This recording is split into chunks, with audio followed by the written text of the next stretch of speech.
Meus irmãos, recebam a santa paz do Senhor Jesus. Amém. Saúdo a noiva de Cristo com a paz do Senhor Jesus. Amém. Glória a Deus. Por favor, quem trouxe o exemplar da Bíblia Sagrada, me ajude a ler um texto bíblico. Evangelho de Jesus Cristo, segundo escreveu Mateus, seu capítulo de número 8, versículo de número 5. Evangelho de Jesus Cristo, segundo escreveu Mateus, seu capítulo de número 5, versículo de número 8. Enquanto você procura rapidamente, capítulo 8, versículo de número 5.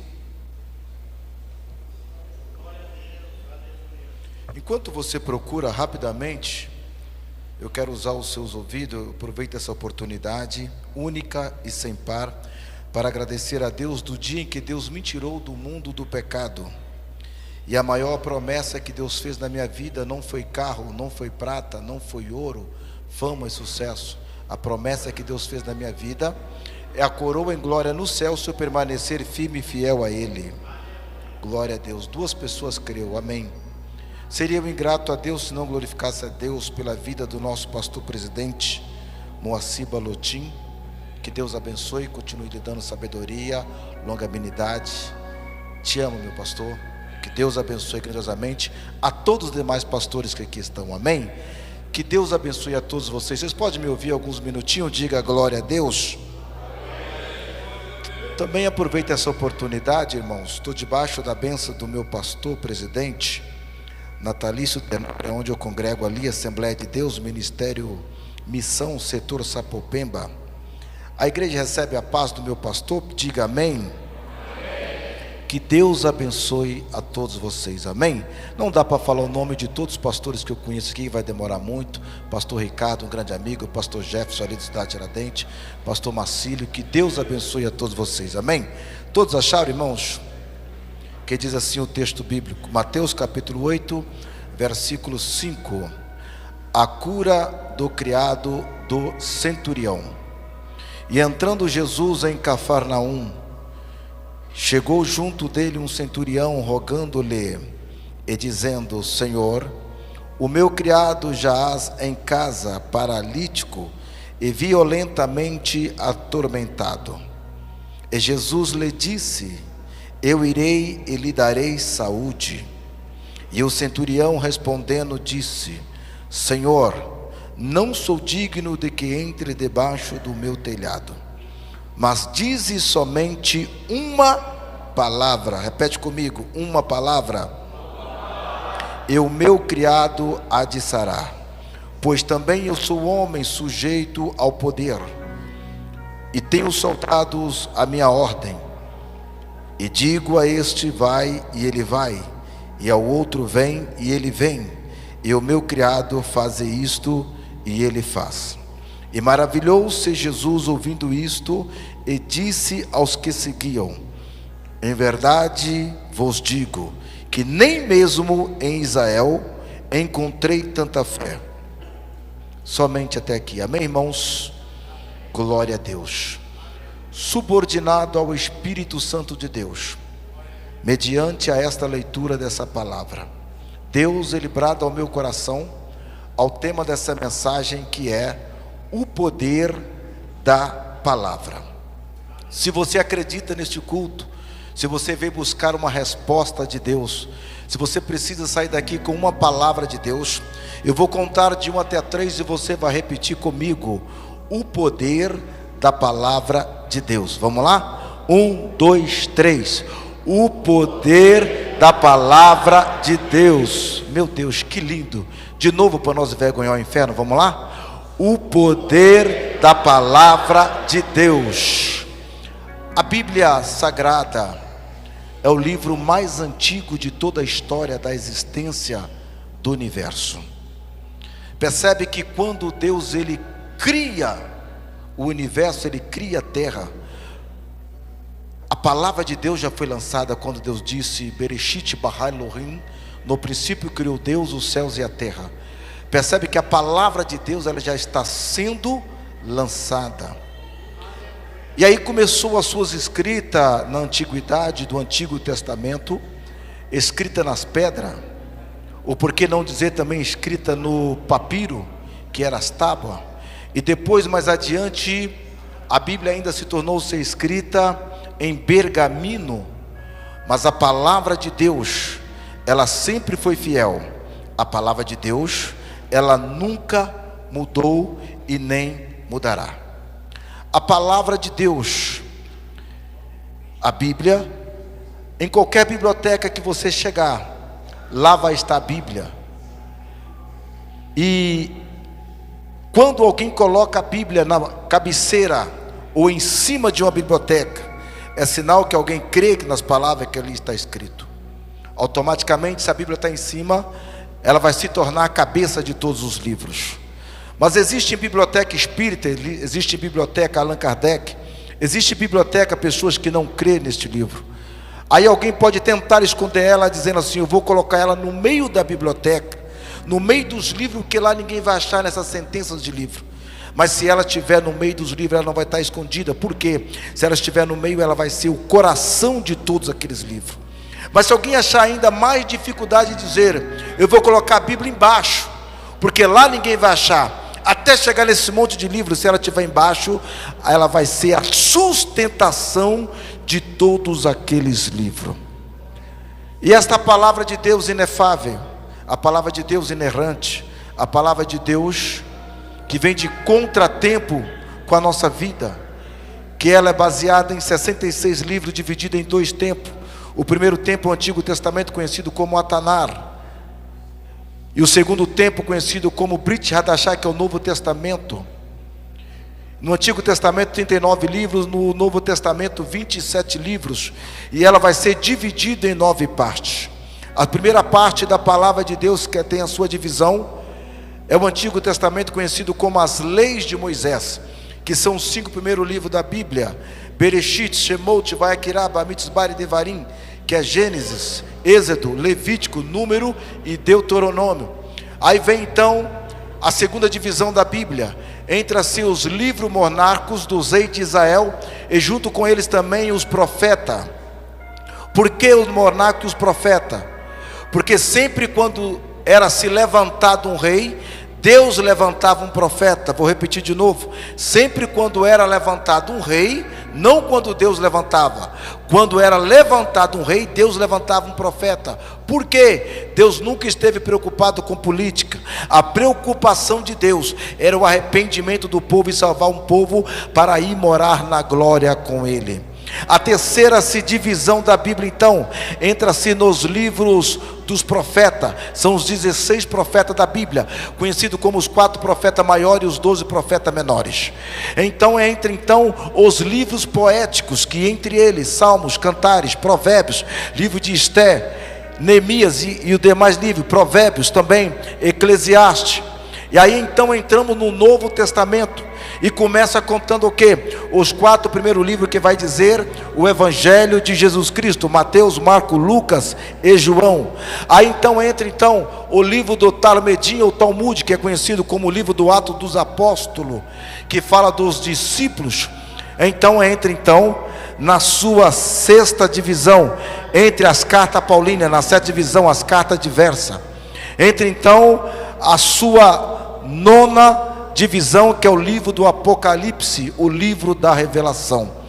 E dentro deste livro eu encontro tudo aquilo que eu necessito. Toda a profecia que eu preciso está dentro da Bíblia Sagrada. Nós temos resposta para todo tipo de situação que você precisa. E dentro desse livro, ao ler a Bíblia Sagrada, algo me chama a atenção. Se eu encontro aqui todas as respostas que eu preciso, todas as necessidades, a palavra de Deus então ela se torna uma mãe para nossas vidas. Deus é nosso Pai, Jesus é nosso intercessor, o Espírito Santo é nosso consolador, e a palavra de Deus é nossa mãe espiritual. A palavra de Deus quem nos ensina, a palavra de Deus ela nos consola, a palavra de Deus ela nos anima. A palavra de Deus vai te consolar nesta noite. Quem recebe? A palavra de Deus vai te ensinando nesta noite. A palavra de Deus vai nos exortar nesta noite. O que me chama a atenção é que a palavra de Deus ela nos ensina, nos exorta e ela nos consola. é que eu vejo tanta gente correndo atrás de profeta, procurando profecia e deixando a maior profecia dentro de casa fechado. Aqui dentro da palavra de Deus eu encontro todas as respostas que eu preciso. Aleluias, aleluias. A maior profecia, ela está dentro da palavra de Deus. Aqui eu encontro tudo aquilo que eu preciso. É bem verdade em dizer que é gostoso quando o profeta vai até você. O profeta vai até mim, ele entrega uma profecia, situações, algo que nós estamos passando, nos anima, nos levanta. Só que nenhuma profecia é superior à palavra de Deus, porque a profecia, ela pode até nos ajudar momentânea. Eu gosto, é lindo quando o profeta ele sai, ele vai até você quando alguém está cantando. Mas a profecia, talvez ela enxuga as lágrimas, ela ajuda momentâneo, ela te dá bênção, mas ela não leva o céu. O que leva o céu é a palavra de Deus. Enquanto nós vivemos dentro da palavra de Deus, aleluia, nós estamos sendo direcionados ao céu. Bem verdade que a palavra de Deus vai dizer em Crônicas capítulo 20, versículo 20: crere no Senhor Deus, estará seguro e serás salvo. Crere nos profetas e sereis próspero. Mas nenhuma prosperidade é maior do que a palavra de Deus. Aleluias. A palavra de Deus é nossa mãe espiritual, esta mãe que nos ensina, que nos anima, que nos consola, que nos direciona, que nos dá a decisão se nós podemos colocar nossa mão, tirar, se nós podemos ir, se nós devemos ficar. A palavra de Deus ainda está acima de tudo e todas as coisas. Mas tem uma mulher aí, que ela disse que estamos no século 21, e na evolução do tempo, a Bíblia precisa ser revista, precisa ser revisionada, porque ela disse que a Bíblia está passada. Mas em Lamentações capítulo 3, versículo 22, a Bíblia diz que a cada manhã, Deus, Ele vem com a palavra sobre as nossas vidas, que a palavra de Deus ela não renova. Se eu falar que a palavra de Deus renova, isso é sinal que a palavra de Deus fica velha. Mas a cada manhã, a palavra de Deus ela está nos ensinando. E já foi levado até para o Planalto lá, para ser em votação. Só que eu orando a Deus, e Deus disse algo ao meu coração. Porque Davi disse assim em Salmo 119: Senhor, eu guardei a tua palavra no meu coração para não pecar contra ti. Então se automaticamente Davi gravou a palavra dentro do coração dele, então automaticamente Davi tem alguma coisa guardado dentro do seu coração. Quantos pode guardar a palavra dentro do teu coração nesta noite? Se você guardar a palavra dentro do teu coração, eu perguntar para a igreja, o que está escrito em Salmo 121, vocês vão saber me responder? Vão. Eleva os meus olhos para o monte, de onde virá o meu socorro. Se eu perguntar para a igreja o que está escrito em Salmo 23, versículo 7, vai saber me responder? Vai. Ainda que eu andasse pelo vale da sombra da morte, mal algum eu temerei, porque tu estás comigo. Se eu perguntar o que está escrito em Jeremias capítulo 1, versículo 19, poderão levantar contra vós, mas não prevalecerão, porque o nosso Deus é contigo. O que está escrito em Isaías capítulo 54, versículo 17: toda ferramenta preparada contra a igreja de Deus, nenhuma vai prosperar. O que está escrito em Tiago capítulo 1, versículo 12: bem-aventurados sois vós, homem e mulher, que passar pela prova e suportar, porque depois que passar para a prova será aprovado por Deus. O que está escrito em Apocalipse capítulo 2, versículo 10: eis que o diabo lançará algum de vós na prisão, mas sede fiel até a morte, e dar-te-ei a coroa da vida eterna. Sabe o que eu descobri, pastor Bolotim? Eles podem tirar essa palavra, eles podem queimar esse livro, eles podem mudar, mas o que aqui está escrito, a promessa de Deus, ninguém vai mudar. Não vai, não vai. A promessa de Deus ninguém tira, ninguém tira, ninguém tira, ninguém muda o que aqui está escrito. Aleluia. Quem guardar a palavra de Deus pode fazer o que for, mas a promessa de Deus ninguém tira.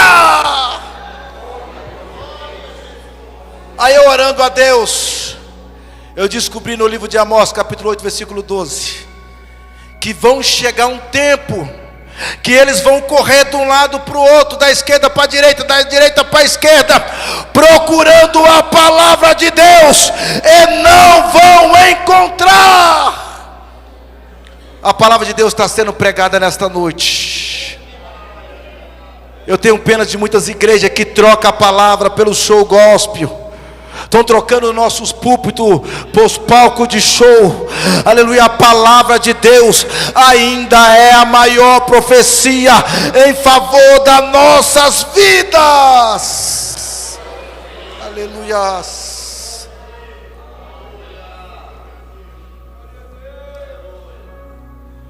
Aí percebe que Jesus, ele está em Cafarnaum, e de repente chega um centurião até ele. O centurião era um chefe do exército. Ele tomava conta aproximadamente de 100 homens.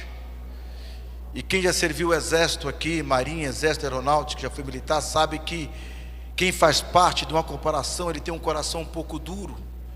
E duas coisas nos chamam a atenção dentro dessa história.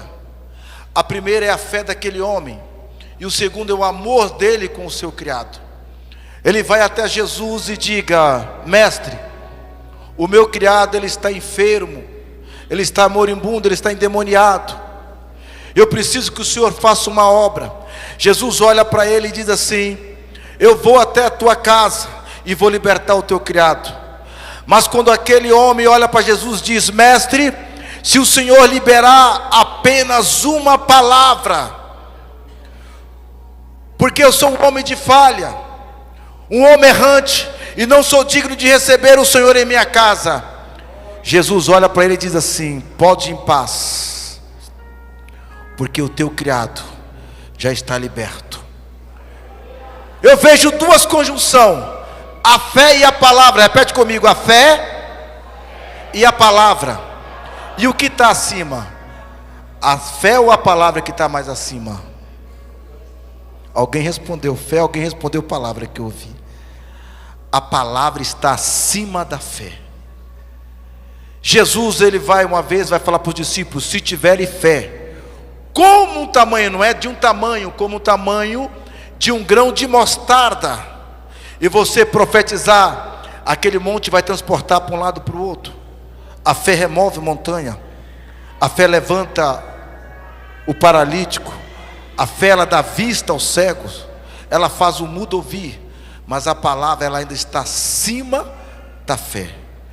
Quer ver só? Prove para mim em Gênesis capítulo 1 e capítulo 2, quando Jesus fez a criação do mundo, ele usando a palavra fé.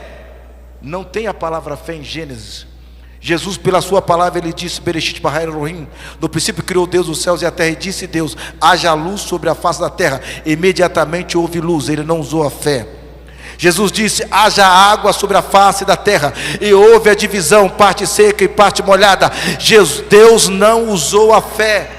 Por que Deus não usou a fé? Quem usa a fé somos nós, que depositamos a nossa fé em alguém ou algo que está acima de nós. E quem está acima de Deus? E aí vem mais uma prova. A fé vem do ouvir, e ouvir o quê?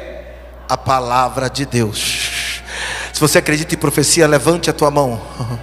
A palavra de Deus está sendo pregada aqui hoje, e você veio buscar uma resposta, aleluia, para a tua casa. Jesus disse para aquele centurião: pode voltar em paz, que o teu criado já está liberto.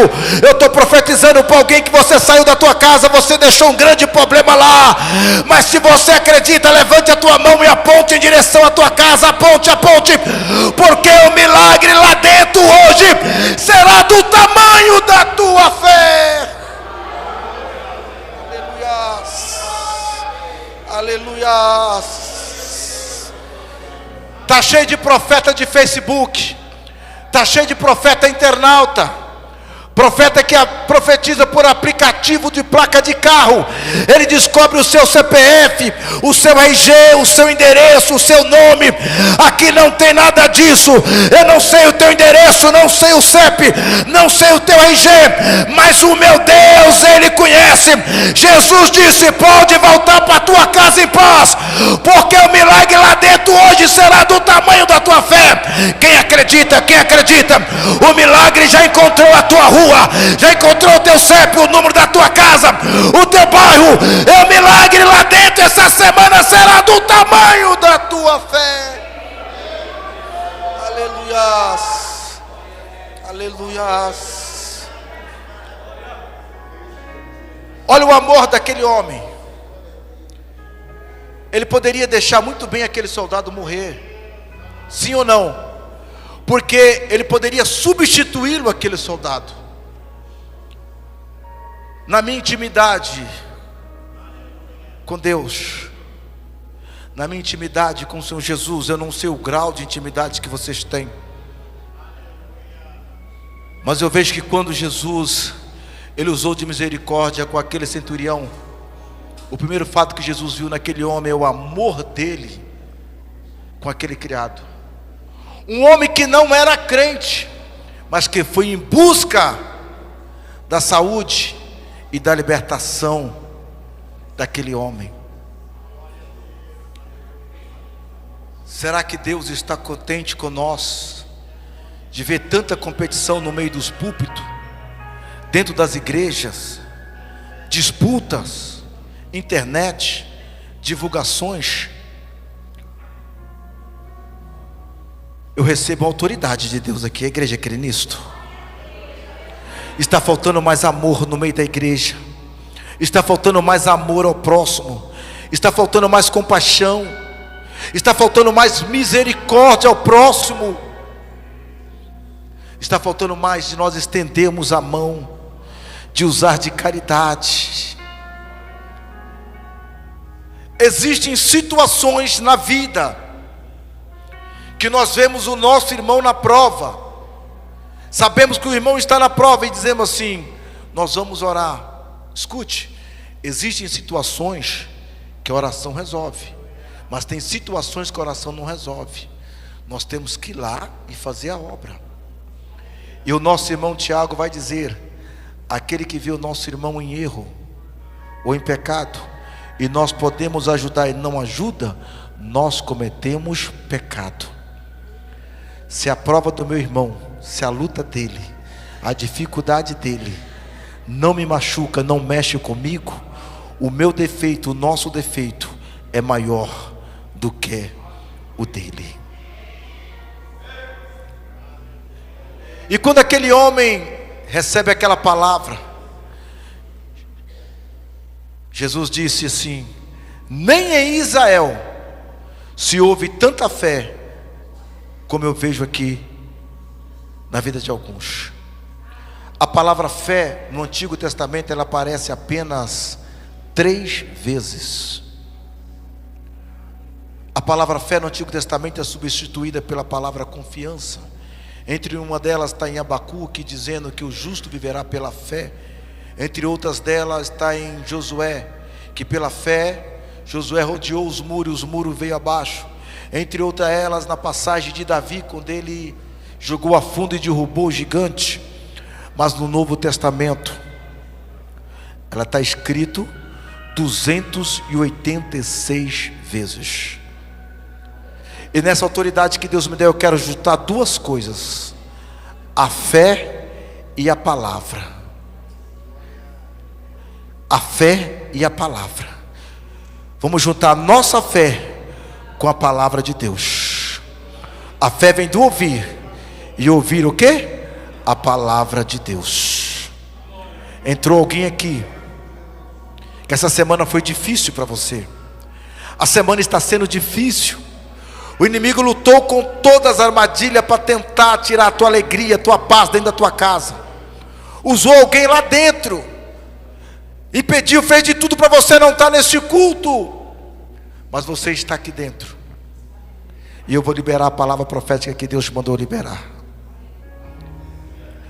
ainda essa semana, tudo aquilo que vinha sendo notícia ruim vai transformar em notícia boa. Está vindo providência do céu aí, você crê nisso? Está vindo providência do céu para a tua vida, você crê nisso? Tem providência do céu para a tua vida. Eu passei hoje o dia todo orando em comunhão para estar aqui nesta noite. Isso aqui é uma responsabilidade, pastor Tiago, pastor Jefferson do Cidade Tiradentes. Aleluia. Tem providência do céu para a tua vida. Você não vem nesse culto aqui como mais mero um culto qualquer. Eu vou hoje porque o pastor precisa me ver. Não, você até veio, o pastor vai ficar feliz, mas Deus marcou um encontro contigo nesta noite. Tem providência do céu ao teu favor. Aleluias, aleluias. A palavra de Deus ainda é a maior profecia. A palavra de Deus me ensina se eu vou, se eu fico, se eu compro, se eu vendo, se eu empresto, se eu dou. A palavra de Deus, ela me ensina tudo. Ah, mas que eu vou, tem um buraco ali, Deus pode me livrar. Não, não vai não. A palavra de Deus diz em Lucas 4: não tentarás o Senhor teu Deus. Em Jeremias capítulo 38, Jeremias entrega a profecia dizendo para o povo: não é tempo de lutar. Tire as vossas mãos, que Deus pelejará por vós. A palavra de Deus me ensina, a palavra de Deus nos direciona tudo aquilo que nós precisamos. A palavra de Deus vai te consolar nesta noite. A palavra de Deus está te consolando. A palavra de Deus está enxugando as tuas lágrimas. A palavra de Deus está nos ensinando. A palavra de Deus está nos exortando nesta noite. A palavra de Deus é a nossa mãe espiritual. Que Deus abençoe.